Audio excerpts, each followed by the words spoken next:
जय हिंद दोस्तों, स्वागत है आप सभी का एक नई वीडियो में। इस वीडियो में हम लोग बात करेंगे ज्ञान मेल जीएस पब्लिकेशन के द्वारा जो डेली टेस्ट सीरीज चलाई जाती है उसे हम लोग कवर कर रहे हैं। तो आज हम लोग कवर करेंगे साइंस सोशल साइंस का पोर्शन। इसमें कुल 50 क्वेश्चन रहेंगे। ये टेस्ट जो है एप्लीकेशन पे 10 अप्रैल को करवाया गया था। हम लोग थोड़ा सा पीछे हैं और 7-8 टेस्ट हम लोग एप्लीकेशन से पीछे हैं क्योंकि कुछ दिन से वीडियो नहीं आ रही थी। बाकी इस टेस्ट का ख़त्म होते होते हम लोग पूरा कवर कर लेंगे। इसमें हिस्ट्री, पॉलिटी और ज्योग्राफी का क्वेश्चन है और सोशल साइंस का ये पहला टेस्ट होगा, ठीक है। लेकिन कल हम लोग साइंस एंड टेक्नोलॉजी का टेस्ट कवर किए थे, आज सोशल साइंस का कवर करें, ये दूसरा टेस्ट हो रहा है, ठीक है। बिना टाइम वेस्ट के स्टार्ट करते हैं। क्वेश्चन नंबर 1 है, मोह असंबद्धता पाई जाती है। मतलब मोह असंबद्धता रेखा जो है वो किसके बीच पाई जाती है, ये पूछा जा रहा है, ठीक है। तो आपको मैं बता दूं कि पृथ्वी जो है, पृथ्वी को, अच्छा रुकिए एक सेकंड में आपको क्लियर करता हूँ।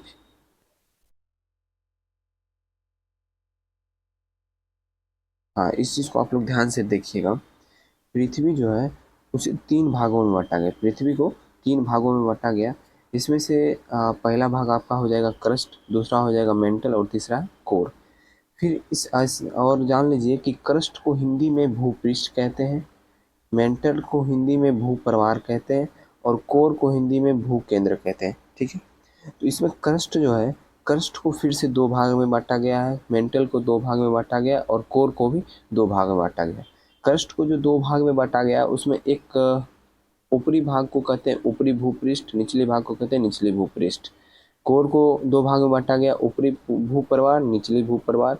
और कोर को भी 2 भाग में बांटा गया है, ऊपरी भूकेंद्र और निचली भूकेंद्र।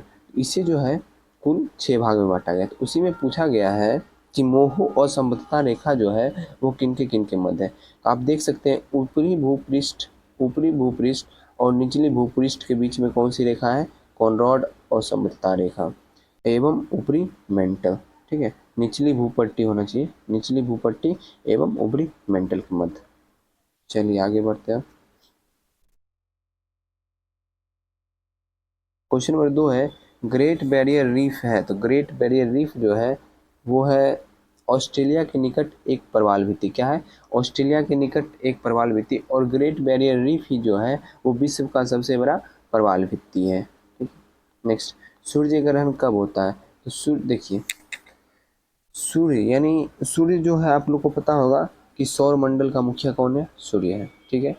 और सूर्य का चक्कर जो है सभी ग्रह लगाते हैं, सूर्य का चक्कर सभी ग्रह लगाते हैं और सभी ग्रह में अपना पृथ्वी भी एक ग्रह है। तो सूर्य का चक्कर जो है सभी ग्रह लगाते हैं। ये पृथ्वी हो गया, उसका चक्कर लगाता है और सभी ग्रह का चक्कर उनके उपग्रह लगाते हैं, सभी ग्रह का चक्कर उनके उपग्रह लगाते हैं। जैसे सूर्य का चक्कर ग्रह लगाते हैं यानी पृथ्वी लगाते हैं, तो पृथ्वी का भी चक्कर कौन लगाता है, उनका उपग्रह। और पृथ्वी का एकमात्र उपग्रह कौन सा है, चंद्रमा, ठीक है। पृथ्वी का चक्कर जो है चंद्रमा लगाते हैं।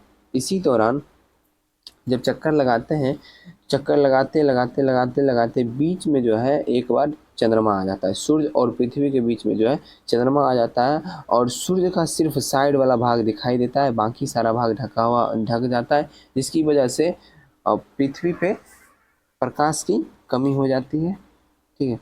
तो इसे ही सूर्य ग्रहण बोला जाता है। तो इसका आंसर क्या होगा, इतनी बात बताने के बाद आप लोग समझ गए होंगे कि सूर्य जो है चंद्रमा और पृथ्वी का एक परियमन तल पर आने से, ठीक है। एक मतलब एक परियमन मतलब एक सामने आने पे, ठीक है। इसका आंसर यही होगा।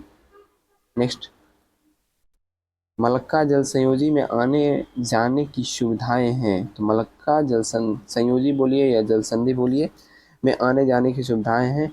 तो देखिए जल संधि क्या होता है, जल संधि करता क्या है ये भी जान लीजिए। जल संधि जो है ना वो दो भूभाग होते हैं उसको अलग करता है। दो भूभाग यानी दो जमीन को अलग करता है और दो जल भाग को जोड़ता है, उसे ही जल संयोजी या जल संधि बोलते हैं। तो मलक्का जल संधि क्या करता है, हिंद महासागर को चीन सागर से जोड़ता है, हिंद महासागर को चीन सागर से जोड़ता है और इंडोनेशिया को मलेशिया से अलग करता है। इस बात का भी ध्यान रखिएगा कि इंडोनेशिया को मलेशिया से भी अलग करता है मलक्का जल संधि। आगे बढ़ते हैं। पूर्वी समुद्र की स्वामिनी का नाम है, पूर्वी समुद्र की स्वामिनी किसे कहा जाता है? तो ये कहा जाता है श्रीलंका को। किसे कहा जाता है? श्रीलंका को। नेक्स्ट है, ब्रिटिश सरकार ने महात्मा गांधी को जो उपाधि दी थी जिसे उन्होंने असहयोग आंदोलन में वापस कर दिया था, वह कौन सी थी? वह थी कैसर ए हिंद की उपाधि। ठीक है। अच्छा ये बताइए कि महात्मा गांधी को केसर ए हिंद की उपाधि क्यों दी गई थी? केसर ए हिंद की उपाधि तो दी गई थी, लेकिन क्यों दी गई थी तो मैं बता देता हूँ आपको। दो कारण, मुख्यतः इसके दो कारण थे। एक कारण था दक्षिण अफ्रीका में महात्मा गांधी जो है एम्बुलेंस सेवा की शुरुआत की थी। दक्षिण अफ्रीका में महात्मा गांधी एम्बुलेंस सेवा की शुरुआत किए थे।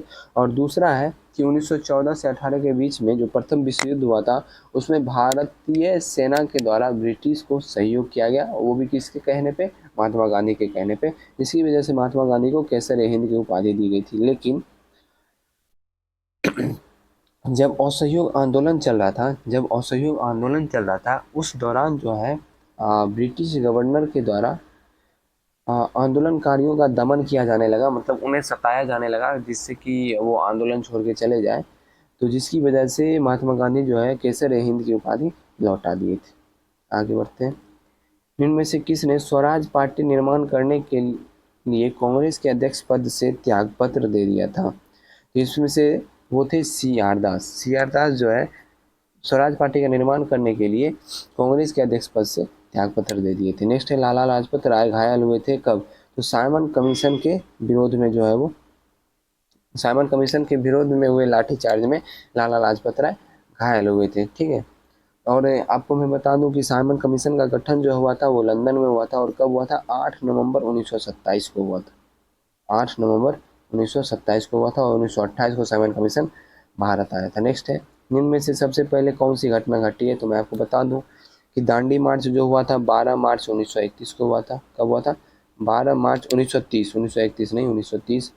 उसके बाद भारत छोड़ो आंदोलन आपको पता है 9 अगस्त 1942, अपने कॉपी में नोट कीजिएगा। तीसरा है साइमन कमीशन का आगमन, अभी बताया हूँ मैं, 3 फरवरी 1928 साइमन कमीशन। और गांधी इरविन समझौता 5 मार्च 1921। तो इनमें से कौन सी घटना जो है पहली घटी है बताइए? तो साइमन कमीशन का आगमन जो 3 फरवरी 1928 को हुआ था। जब भारत को स्वतंत्रता प्राप्त हुई थी यूके में इनमें से किस एक पार्टी की सत्ता थी? तो इसमें जो है यूके में कौन थे सरकार, मतलब किनकी सरकार थी? तो लेबर पार्टी की सरकार थी। और वो थे कौन? 1945 से लेके 50 तक उनकी ही सरकार रही थी। और उनका नाम क्या था? नाम बताना है। उनका नाम था क्लीमेंट एटली। चलिए आगे बढ़ते हैं। संविधान का कौन सा अनुच्छेद मुख्यमंत्री के दायित्व को परिभाषित करता है? तो मुख्यमंत्री के दायित्व को परिभाषित करता है अनुच्छेद 167। अनुच्छेद 167 जो है मुख्यमंत्री के दायित्व को परिभाषित करता है। अनुच्छेद 165 में दिया हुआ है राज्य का महाधिवक्ता के बारे में, और अनुच्छेद 164 में दिया हुआ है मुख्यमंत्री और अन्य मंत्री की नियुक्ति कौन करेगा? राज्यपाल करेगा। इससे संबंधित संविधान का कौन सा संशोधन एक व्यक्ति को 2 या 2 से अधिक राज्यों का राज्यपाल नियुक्त करने का अधिकार देता है? तो ये संशोधन कौन सा है? 7वां संशोधन। कौन सा है? 7वां संशोधन। और इसी संशोधन में जो है एक और बड़ा बदलाव किया गया था, वो बदलाव के बारे में आप लोग कमेंट में बताइएगा। राज्य विधान परिषद के विषय में सही क्या है? राज्य विधान परिषद के विषय में सही क्या है ये पूछा जा रहा है। ठीक है। इसका कार्यकाल 6 वर्ष का होता है, गलत है। यह एक अस्थायी सदन है, सही है। यह भंग नहीं किया जा सकता, ये भी सही है। 1/6 इसका कार्यकाल 6 वर्ष का होता है, गलत है। 1/6 सदस्य विधानसभा द्वारा निर्वाचित होते हैं, ये भी गलत है। प्रति दूसरे वर्ष 1/3 सदस्य सेवानिवृत्त होते हैं, ये सही है। उपराज्यपाल सदन का सभापति होता है, गलत है। इसके सदस्यों का कार्यकाल 6 वर्ष का होता है, ये भी सही है। तो ये हो गया 2, 3, 6 और 8। 2, 3, 6 और 8, इसका आंसर ऑप्शन नंबर सी हो जाएगा। उच्चतम न्यायालय मामलों की सुनवाई नई दिल्ली में करता है, परंतु अन्य स्थान पर भी सुनवाई कर सकता है राष्ट्रपति के अनुमोदन से। निम्नलिखित में से भारत के किस मुख्य न्यायाधीश ने राष्ट्रपति के रूप में भी काम किया था? देखिए, जब 1969 की बात है, ये सभी 1969 में जो है राष्ट्रपति कौन थे? जाकिर हुसैन। तो उनकी मृत्यु हो जाती है, जिसकी वजह से उपराष्ट्रपति जो थे वीवी गिरी, वो जाकिर हुसैन के स्थान पर राष्ट्रपति का पद निभा रहे थे। उसी दौरान इलेक्शन कमीशन के द्वारा राष्ट्रपति पद के लिए निर्वाचन की सूचना दी गई, जिसकी वजह से बीबी गिरी जो है वो उनको लड़ना था राष्ट्रपति पद के लिए, तो वो इस्तीफ़ा दे दिए, मतलब रिजाइन दे दिए और वो राष्ट्रपति पद के लिए नामांकन करवा लिए। तो उस समय खाली हो गया सीट, ना राष्ट्रपति थे ना उपराष्ट्रपति। तो उस दौरान जो है जस्टिस एम हिदायतुल्ला मुख्य न्यायाधीश के रूप में काम कर रहे थे। उन्हें जो है राष्ट्रपति के रूप में 1 महीना तक राष्ट्रपति का पद संभाला था। हाँ, आप लोग के माइंड में एक और क्वेश्चन आ रहा होगा कि जब राष्ट्रपति थे ही नहीं, उपराष्ट्रपति राष्ट्रपति का पदभार संभाल रहे थे, तो फिर वो जो उपराष्ट्रपति अपने पद से इस्तीफ़ा दिए, तो बोलते हैं ना कि उपराष्ट्रपति को अगर वो इस्तीफ़ा देना है तो राष्ट्रपति को देगा, तो फिर किसको दिए होंगे? ये क्वेश्चन मन में आना चाहिए, नहीं आया है तो। ऐसा माना जाता है कि अगर राष्ट्रपति का पद खाली है तो राष्ट्रपति के पद पे अपना रेजिग्नेशन लेटर डाल देंगे, तो ऐसा माना जाएगा कि हाँ वो स्वीकृत हो गया। ठीक है, तो इसका आंसर क्या हो जाएगा? Justice M Hidayatullah. नेक्स्ट, किस वायसराय ने भारत को राष्ट्र मानने से इनकार कर दिया था और कांग्रेस के मन में उद्गार निकालने वाली संस्था की संज्ञा दी थी? वो थे लॉर्ड कर्जन। स्वदेशी आंदोलन के मंद होने के बाद बंगाल में स्थापित क्रांतिकारियों का प्रथम गुप्त संगठन कौन सा था? तो अनुशीलन समिति था। कौन सा था? अनुशीलन समिति। अनुशीलन समिति जो है 1902 में ही स्थापित थी, लेकिन इसका कोई वैल्यू उस समय नहीं था। लेकिन 1907 के लाहौर में जो स्थापित हुई, उस समय से ये बहुत ही व्यापक रूप से काम करने लगा। निम्नलिखित में से किस आपात स्थिति की उद्घोषणा राष्ट्रपति बिना किसी सलाह के भी कर सकता है? तो इनमें से कोई नहीं, कोई भी आपात स्थिति की घोषणा राष्ट्रपति जो है बिना सलाह का नहीं कर सकता है। संवैधानिक उपचार के अंतर्गत सर्वोच्च न्यायालय व उच्च न्यायालय कौन सी प्रलेख जारी नहीं करते हैं? तो आपको पता है कि सर्वोच्च न्यायालय जो 5 प्रकार की रीट जारी करते हैं।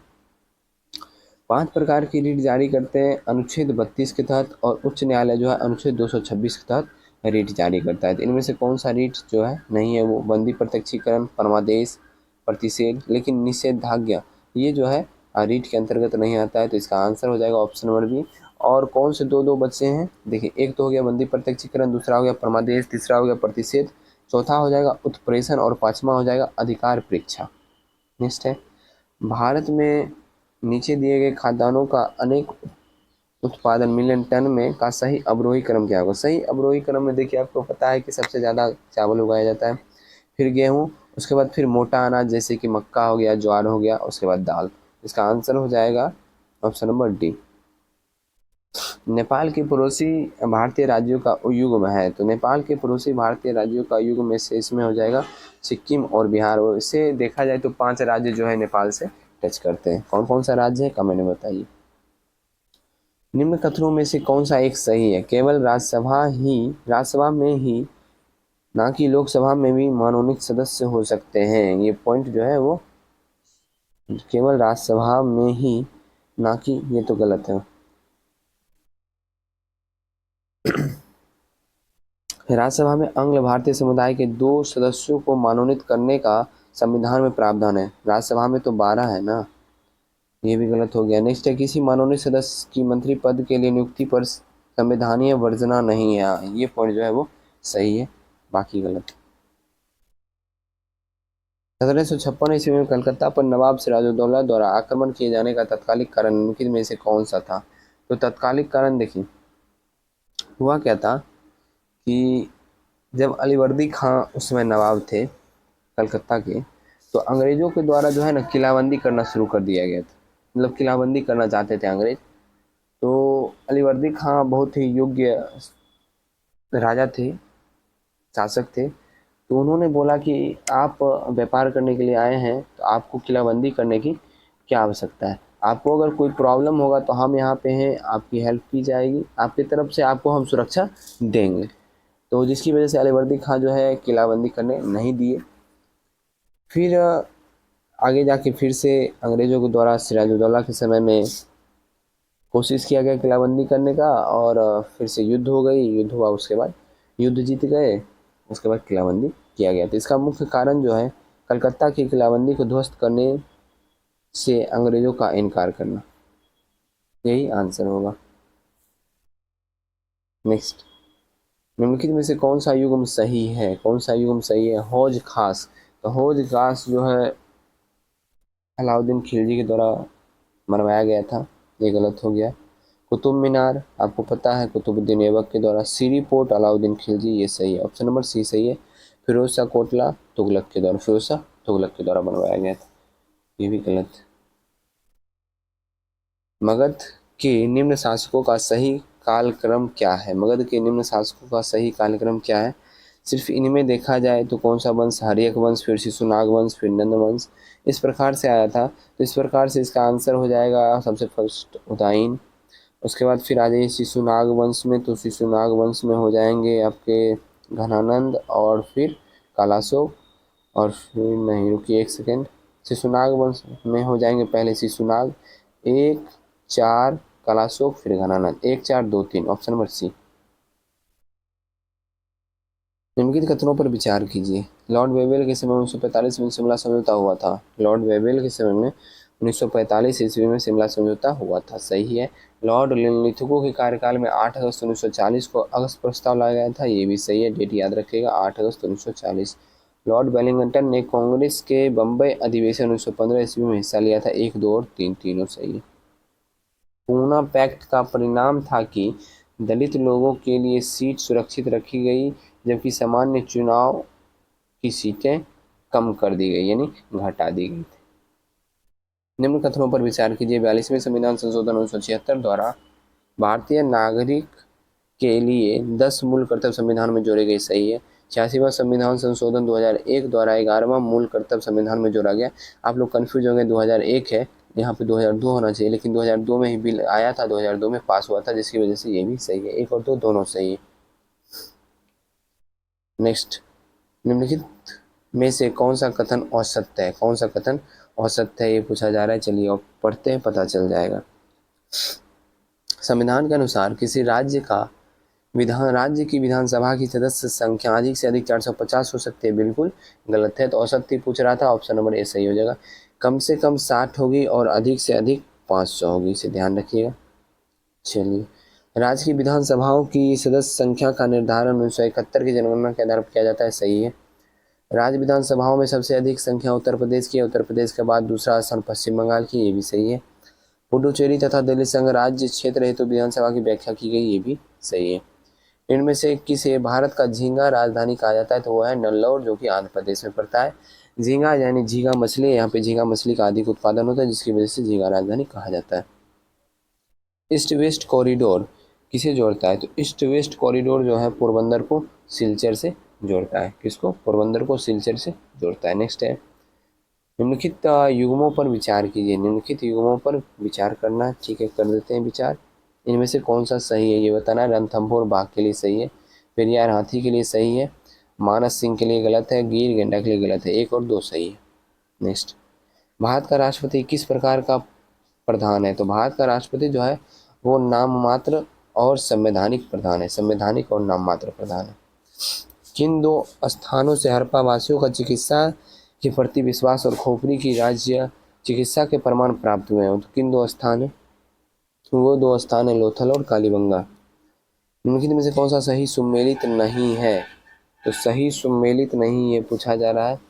अलबरूनी तहकीक हिंद सही है, और फिरदौसी शाहनामा सही है, उत्तवी तारीख यामिनी होगा उत्तवी, और वर्णी का हो जाएगा तारीख फिरोजशाही, 1 और 2 सही है, 3 और 4 गलत है। उत्तवी का हो जाएगा तारीख यामिनी, और वर्णी का हो जाएगा तारीख फिरोजशाही। संविधान का कौन सा अनुच्छेद उच्च न्यायालय को यह अधिकार देता है कि अगर निम्न न्यायालय के विचाराधीन मुकदमे में संविधान की व्याख्या से संबंध प्रश्न हो तो उस मुकदमा को अपने अधीन मंगा सकता है? तो कौन सा अनुच्छेद देता है ये पावर? तो ये पावर देता है अनुच्छेद 228। जिला परिषद के लिए निर्वाचन क्षेत्र का निर्धारण कितनी संख्या पर किया जाता है? तो बिहार में जो है वो 50,000 की संख्या पर किया जाता है। राज्यसभा और लोकसभा की समान शक्तियां किस क्षेत्र में है? तो राज्यसभा और लोकसभा की समान संख्या किस क्षेत्र में? ऑप्शन पढ़ते हैं। नई अखिल भारतीय सेवाएं गठित करने के विषय में नहीं, इसमें राज्यसभा को अधिक पावर जो है मिला हुआ है। संविधान संशोधन करने के विषय में इसमें जो है दोनों को समान पावर मिला हुआ है, तो ऑप्शन नंबर बी सही होगा। सरकार हटाने में इसमें लोकसभा को अधिक पावर मिला हुआ है। कटौती प्रस्ताव प्रस्तुत करने में लोकसभा को अधिक पावर मिला हुआ है। भारत के औद्योगिक विकास के संबंध में निम्न कथनों पर विचार कीजिए। भारत में सूती वस्त्र का पहला कारखाना 1854 में स्थापित किया गया। सही है। भारत में ऊनी वस्त्र का पहला कारखाना धारीवाल में 1870 में स्थापित किया गया, ये भी सही है। भारत में कागज बनाने का पहला कारखाना कोलकाता में लगाया गया, ये भी सही है। 1, 2, 3 तीनों सही है। निम्नलिखित में से कौन सा एक भिन्न है, कौन सा एक भिन्न है, ये पूछा जा रहा है। तो देखिए, कोपेनहेगन डेनमार्क सही है, बर्लिन जर्मनी सही है, पेरिस फ्रांस सही है, ओस्लो सही है। इनमें से कोई भी नहीं होगा। इसका आंसर मतलब ये क्वेश्चन ही गलत है, क्योंकि चारों के चारों राजधानी सही है। आगे बढ़ते हैं। उत्तरी भारत के मैदानी भागों में विभिन्न वर्षों के दौरान वर्षा की मात्रा की अनियमितता का मुख्य कारण क्या है? तो इसका मुख्य कारण है आपको आगे बढ़ते हुए हवाओं में आर्द्रता ह्रास होने के कारण। ऑप्शन नंबर डी होगा इसका आंसर। दिल्ली में 24 फरवरी 1922 को आयोजित अखिल भारतीय कांग्रेस समिति की बैठक में असहयोग आंदोलन वापस लेने के लिए गांधी जी के विरुद्ध निंदा प्रस्ताव किसने प्रस्तुत किया था? तो प्रस्तुत किए थे डॉक्टर मुंजे। कौन प्रस्तुत किए थे? डॉक्टर मुंजे। इनमें से कौन सुमेल नहीं है? सुमेल नहीं है, देख लेते हैं इनमें से कौन सुमेल नहीं है। थियोसॉफिकल सोसाइटी, मैडम ब्लावत्स्की और अल्कॉट सही है। रामकृष्ण मिशन, रामकृष्ण परमहंस, यही सुमेल नहीं है। इसका आंसर होगा स्वामी विवेकानंद। रामकृष्ण मिशन की स्थापना किसने किया था? स्वामी विवेकानंद ने किया था। नेक्स्ट है ब्रह्मा समाज, राजा राम मोहन राय सही है। आर्य समाज, दयानंद सरस्वती सही है।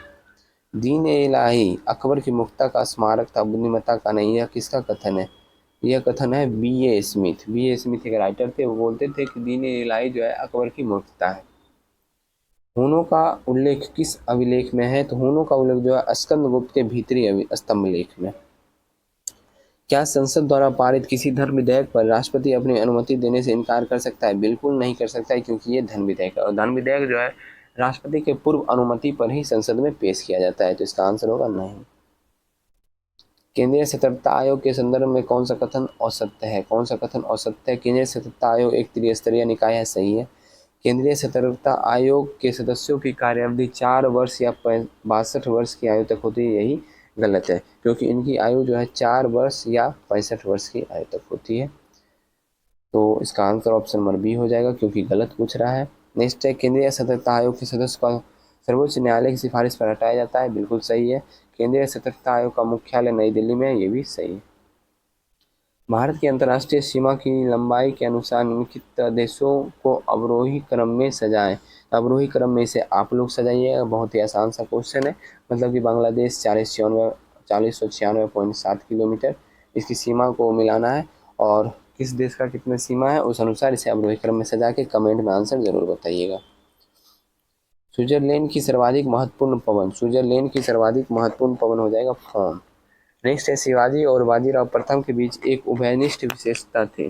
शिवाजी और बाजीराव प्रथम के बीच एक उभयनिष्ठ विशेषता थी जिसने युद्धों में उनकी सफलता सुनिश्चित की थी। तो वो कौन सा था? छापामार युद्ध पद्धति। छापामार युद्ध पद्धति था। ठीक है, आज का सेट यहीं समाप्त हो गया। आशा करता हूँ सेट पसंद आया हो। सेट पसंद आया वीडियो को लाइक कर देना है, चैनल पर नए आए चैनल को सब्सक्राइब कर लेना, अपने उन दोस्तों को जरूर शेयर करना है जो इसे खरीद के नहीं पढ़ सकते। ठीक है, और आप लोग का सपोर्ट बढ़िया रहा तो मैं किसी न किसी तरह से आप लोग को वीडियो देता रहूँगा। तो चलिए मिलते हैं नेक्स्ट वीडियो में। हाँ, उससे पहले आप लोग को PDF चाहिए, टेलीग्राम से जुड़ जाइएगा। PDF आपको 9 बजे मिल जाएगा, और वीडियो जो है चैनल पे 10 बजे या 10 बजे के थोड़ा देर बाद 11 बजे के आसपास आपको मिल जाएगी। ठीक है, तो मिलते हैं नेक्स्ट वीडियो में। जय हिंद।